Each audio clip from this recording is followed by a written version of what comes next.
Assalamualaikum to everyone. Good morning and welcome again in the next video. आज हमें discuss करना है जो हमने लास्ट टाइम जो टॉपिक डिस्कस किया था, जैसे आपको पता है जेनेटिक कोड तक। अब आपको समझ में आएगा कि जेनेटिक कोड में ये स्टॉप और स्टार्ट कोडॉन किस लिए काम में आएंगे। देखिए इस डायग्राम को, यहाँ पर हमें डिस्कस करना है मैकेनिज्म ऑफ प्रोटीन सिंथेसिस, यानी प्रोटीन सिंथेसिस कैसे होता है उसको हमें स्टेप वाइज समझना है। अब इस डायग्राम को देखिए, ये diagram definitely it is not mention in the many books, but I have created this diagram from a video. एक वीडियो के थ्रू, एक एनिमेटेड वीडियो था, उसके हेल्प से जो है वो इस डायग्राम को मैंने कंस्ट्रक्ट किया है। ये इस डायग्राम के थ्रू आपको बहुत ही सिंपल वे में जो है वो मैकेनिज्म ऑफ प्रोटीन सिंथेसिस समझ में आ जाए। अब बात हो रही है 10th स्टैंडर्ड की, तो थोड़ा सा यहाँ पर इसमें जो पॉइंट्स रहेंगे वो कम रहेंगे as compare to the 12th। तो 12th में जब आप मॉलिक्यूलर बेसिस ऑफ इनहेरिटेंस पढ़ेंगे तब ये टॉपिक बहुत डिटेल में आएगा। जैसे ट्रांसक्रिप्शन में भी आपको इनिशिएशन ऑफ कोडॉन, स्प्लाइसिंग जैसे और भी बहुत सारे पॉइंट्स देखने मिलेंगे। अगर अगर हमें उस लेवल पे वीडियो बनाना हो तो ये 10-12 मिनट में काम नहीं चलेगा, इसलिए मैं अभी उन वीडियोस को नहीं बना रहा हूँ। इंशाल्लाह आने वाले कुछ टाइम के अंदर नीट से रिलेटेड भी कुछ वीडियोस आएंगे इस चैनल पर। तो अभी देखिए यहाँ पर हमें जो डिस्कस करना है वो ट्रांसक्रिप्शन और ट्रांसलेशन करना है। तो स्टार्ट से देखते हैं। देखिए ध्यान रखिएगा पूरा इस डायग्राम के ऊपर। अब यहाँ पर जो डीएनए है, आपको पता है कि मैंने कल ही बताया कि ट्रांसक्रिप्शन जो होता है वो न्यूक्लियस में होता है। तो न्यूक्लियस में क्या होगा, ट्रांसक्रिप्शन का प्रोसेस होगा। यहाँ पर देखिए, तो ये जो जो डबल स्ट्रैंडेड डीएनए है, तो ये डबल स्ट्रैंडेड डीएनए जो है वो कन्वर्ट हो जाता है सिंगल स्ट्रैंडेड एमआरएनए में। ओके, मतलब इसी प्रोसेस को हम बोलते हैं transcription which takes place inside the nucleoplasm. Okay, ये न्यूक्लियस है पूरा, this is the nuclear membrane. ये जो है वो न्यूक्लियर पोर है यहाँ पर, और ये जो रेड डॉटेड स्ट्रक्चर बनाया मैंने वो है न्यूक्लियोप्लाज्म, जिसके अंदर डीएनए से ट्रांसक्रिप्शन होकर क्या बन रहा है, एमआरएनए, सिंगल स्ट्रैंडेड। और एमआरएनए के ऊपर आपको भी पता है कि जेनेटिक कोड होंगे जो कि 3' से 5' एंड की तरफ होंगे। ठीक है, अब यहाँ पर अगर हम देखेंगे तो इस न्यूक्लियर पोर से आगे पूरे स्टेप्स कैसे होते हैं। देखिए पहले तो क्या हो गया है, ध्यान रखिएगा कि ट्रांसक्रिप्शन हो रहा है। ट्रांसक्रिप्शन होने से डीएनए से क्या बन रहा है, एमआरएनए, क्योंकि डीएनए जो है वो न्यूक्लियस से बाहर नहीं जा सकता है, तो इसलिए ट्रांसक्रिप्शन होगा। After this transcription, this mRNA will comes outside from this nucleus with the help of this nuclear pore। इस न्यूक्लियर पोर के हेल्प से जो है वो समझ लीजिए, यहाँ पर ये बहुत सारे न्यूक्लियर पोर होते हैं, तो इस न्यूक्लियर पोर के हेल्प से, किसी भी एक न्यूक्लियर पोर के हेल्प से ये एमआरएनए जो है वो इस तरीके से बाहर आएगा, है ना। ये एमआरएनए देखिए अब साइटोप्लाज्म में आ जाएगा। कहां पर आ जाएगा, अभी तक पूरा प्रोसेस चल रहा था न्यूक्लियोप्लाज्म में। ठीक है, ये पूरा प्रोसेस जो चल रहा था वो चल रहा था न्यूक्लियोप्लाज्म के अंदर। ठीक है, मतलब कि एमआरएनए के बनने तक का, यानी कि ट्रांसक्रिप्शन। जैसे ही एमआरएनए बन जाता है, after formation of this mRNA, now mRNA comes out from this nuclear pore and enters into the cytoplasm. अब यहां से क्या होता है, आपने कई बार स्टैंडर्ड 8 में 9th में पढ़ चुका है कि ribosomes are called as the protein factory.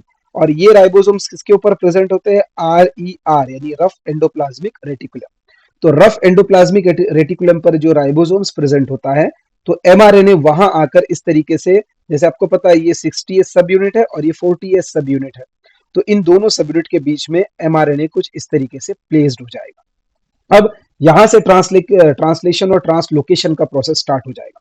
देखें डायरेक्शन ऑफ एमआरएनए कैसा होगा, इस डायरेक्शन में होगा। ठीक है, और यहां पर देखिए जो टीआरएनए है, टीआरएनए के इसको बोला जाता है एंटी कोडॉन आर्म। अब ये एंटी कोडॉन आर्म क्या करता है कि ये जो स्टार्ट कोडॉन है, जहां से प्रोसेस स्टार्ट होगा, और ये जो है वो स्टॉप कोडॉन है। This is the start codon, okay, and this is the stop codon. अब देखिए यहां पर ये कोडॉन कैसे हेल्प करते हैं। तो अब ये क्या होगा कि ये जो टीआर है, जिसके पास क्या प्रेजेंट है, ये अमाइनो एसिड प्रेजेंट है। तो ये अमाइनो एसिड क्या करेगा, ये टीआरएनए आएगा, इस कोड को रीड करेगा यहाँ पर with the help of this anti codon, है ना, जैसे पासवर्ड वाला सिस्टम है। तो कॉम्प्लीमेंट्री मतलब ए है तो उसके साथ यहाँ पर यू के साथ अटैच होगा, यू है तो यहाँ ए के साथ अटैच होगा, और जी है तो यहाँ सी आ जाएगा। तो इसका ए यू जी का जो एंटी कोडॉन होता है वो होता है यूएसी। इसको बोला जाता है कॉम्प्लीमेंट्री बेस पेयरिंग। ओके, ये आएगा इस तरीके से, यहाँ रीड करेगा, अमाइनो एसिड रिलीज करेगा, आगे चला जाएगा। फिर अगला टीआरएनए आएगा, अगले कोडॉन को रीड करेगा, अमाइनो एसिड को रिलीज करेगा, चला जाएगा। फिर वैसे ही फिर अगला टीआरएनए आएगा 3 नंबर का, यहाँ से अगले इसको रीड करेगा, फिर अमाइनो एसिड यहाँ रिलीज करेगा इस साइड में, यहाँ पर, और आगे बढ़ जाएगा। अब ये प्रोसेस ट्रांसलोकेशन, जिसको हम ट्रांसलोकेशन बोलते हैं, तो क्या होता है, ये जो ट्रांसलोकेशन का प्रोसेस है ये कंटिन्यूअसली चलेगा until this stop codon will come. जैसे ही टीआरएनए स्टॉप कोडॉन को, यानी यूएए, आपको पता है स्टॉप कोडॉन क्या है, यूएए, यूएजी एंड यूजीए, इन तीनों में से कोई एक कोडॉन जैसे ही टीआरएनए रीड करेगा तो यहां पर ये प्रोसेस हो जाएगी स्टॉप। ठीक है, इस प्रोसेस को हम कहेंगे स्टॉप हो जाएगी, और हमें यहां पर साइटोप्लाज्म में एक चेन ऑफ अमाइनो एसिड मिलेगा। ठीक है, और ये चेन ऑफ अमाइनो एसिड जो है वो क्या होता है, ये प्राइमरी स्ट्रक्चर हो गया प्रोटीन का, और बाद में अपने ये सेकेंडरी टर्शरी स्ट्रक्चर के अंदर ये प्रोटीन कन्वर्ट हो सकता है और इस तरीके से प्रोटीन बन जाएगा।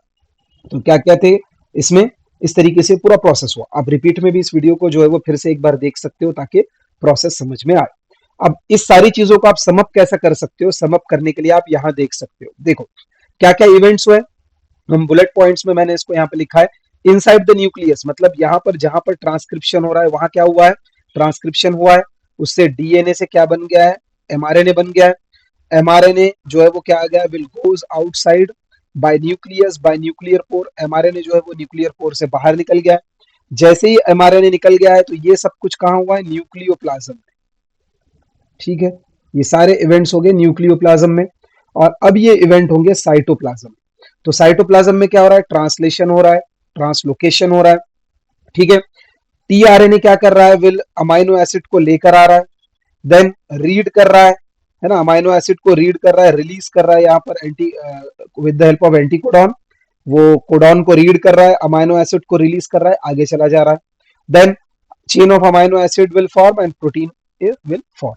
तो इस तरीके से जो है वो यहाँ पर प्रोटीन सिंथेसिस होता है। This is the best diagram to understand the whole process in a very short manner. आप बहुत आसानी से इस डायग्राम की हेल्प से समझ सकते हैं। 12th में भी आप इस डायग्राम को यूज कर सकते हो, 10th में भी यूज कर सकते हो, क्योंकि कोई ज्यादा डिफरेंस है नहीं। तो आराम से इसके जितनी भी मैंने चीजें बनाई, वीडियो को देखे, डायग्राम बनाए, और डायग्राम का नीचे पूरा मैकेनिज्म लिखें। ट्रांसक्रिप्शन में कौन से इवेंट हो रहे हैं उसे अच्छे से लिखें, ट्रांसक्रिप्शन में कौन से इवेंट हो रहे उसको अच्छे से लिखें, प्रोटीन कैसे फॉर्म हुआ है, स्टार्ट कोडॉन, ट्रांसलेशन स्टार्ट कैसे हुआ है, और ट्रांसलोकेशन कैसे स्टार्ट हुआ है, with the help of start codon AUG. और हर एक कोडॉन के से रिलेटेड एक अमाइनो एसिड होता है, जैसे एयूजी से रिलेटेड होता है मीथियोनिन, तो यहाँ आ जाएगा। फिर अगले कोडॉन से कोई होगा, जैसे मीथियोनिन है, लाइसिन है, ट्रिप्सिन है, ट्रिप्टोफैन है, ऐसे near about 20 essential amino acids होते हैं। इससे रिलेटेड जो है वो हम किसी क्लास में डेफिनेटली डिस्कस करेंगे। तो ये आज हमारा प्रोसेस था ट्रांसक्रिप्शन एंड ट्रांसलेशन और the mechanism of protein synthesis. तो central dogma of protein synthesis में जो भी हमने देखा था, इसका ये पूरा कंप्लीट एक्सप्लेनेशन है। तो होपफुली आपको समझ में आया होगा। अगर इससे रिलेटेड और भी कुछ चीजें आपको समझनी है तो आप नीचे कमेंट करें। 10th स्टैंडर्ड या 12th स्टैंडर्ड के स्टूडेंट्स इस वीडियो को डेफिनेटली शेयर करें और फुल फोकस करें स्टडी पर, क्योंकि जिस तरीके का कंपटीशन है, आपको आपकी सेल्फ स्टडी बहुत ज्यादा करनी होगी। जिस लेवल का कंपटीशन है, तो आप इंटरनेट के हेल्प से जो है वो बहुत कुछ सीख सकते हो पॉजिटिव वे में। तो आप उसको सही तरीके से यूज करें और ज्यादा से ज्यादा फोकस करें स्टडी पर। अगर आपको नीट देना है या सीईटी देना है या दूसरे कोई भी एग्जाम देने हैं, तो बिना मेहनत के कोई भी शॉर्टकट नहीं होता है सक्सेस का। तो ठीक है, तो इस तरीके से आज हमने डिस्कस किया। होपफुली आप सभी को समझ में आया होगा। अपने फ्रेंड्स के साथ इस वीडियो को शेयर करें एंड चैनल को सब्सक्राइब करें। कंटिन्यूसली वीडियो आएंगे और भी नीट से रिलेटेड, सीईटी से रिलेटेड और भी बहुत सारे इंफॉर्मेटिव वीडियो मैं इंशाल्लाह इस पर पोस्ट करूंगा। तो चले फिर मिलते हैं नेक्स्ट क्लास के अंदर।